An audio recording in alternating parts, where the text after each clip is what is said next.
बंदा ना भक्ति बहुत अच्छे से कर रहा है, इसमें भक्ति नहीं था, कर्म अच्छे कर रहा था, लेकिन बंदा भक्ति अच्छा कर रहा है, लेकिन कर्म उसके बिल्कुल बेकार है, मतलब बंदा बिल्कुल ही गलत रास्ते पे चल रहा है, लेकिन भक्ति बहुत अच्छे कर रहा है। तो उसके लिए क्या कहेंगे आप? उसके लिए कहेंगे जैसा रावण देखा, रावण का सुने आपने कथा? हाँ। रावण का विनाश हुआ, ऐसे उसका भी विनाश होगा। रावण शिव जी का महाभक्त था, उसका तो घमंड था ना, उसके ऊपर घमंड था, पर शिव जी की आराधना की उसने, उसने शिव जी के ऐसे ऐसे अनुष्ठान करे जो सामान्य व्यक्ति नहीं कर सकता। ठीक है, उसको इतना ज्ञान था कि पूछो मत। उसने शिव जी का महाभक्त था, राजी माना जाता है कि रावण शिव जी का बहुत बड़ा भक्त था। स्त्रोत की रचना करी, एक तंत्र लिखा, शिव जी से तंत्र का ज्ञान भी लिया उसने रावण ने। ठीक है, तो शिव जी के बहुत निकट था। पर जब इतना सब कुछ करने के बाद भी उसने अपना अधर्म नहीं छोड़ा, अपना पाप नहीं छोड़ा, तो भगवान विष्णु ने उसको नाश किया। यहाँ पे एक चर्चा भी आती है जो मुझे स्मरण है, मैंने कहीं सुनी थी, किसी सन्यासी से सुनी थी मैंने यूट्यूब पर ही।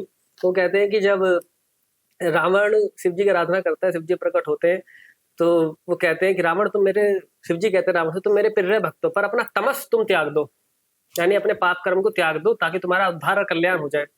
तो रावण कहता है, हे भगवान शिव, मैं आपका परम भक्त हूँ, अब मेरी ऐसी अवस्था हो चुकी है कि मैं अपने तमस को त्याग नहीं सकता, क्योंकि मैं इतने वर्ष तो से तमस में रह चुका हूँ, पाप कर्मों की ऐसी लत लग गई है कि मैं पाप कर्म त्याग ही नहीं सकते, आप ही मेरा कुछ कल्याण करें।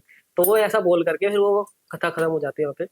तो भले ही आप भगवान की भक्ति भी कर रहे हो, अगर आप सोचते हो भगवान की भक्ति करके आप अधर्म कर लोगे, पाप कर लोगे, दूसरों का हित कर लोगे, तो आपका विनाश ही होगा, वो भगवान ही स्वयं विनाश कर दे।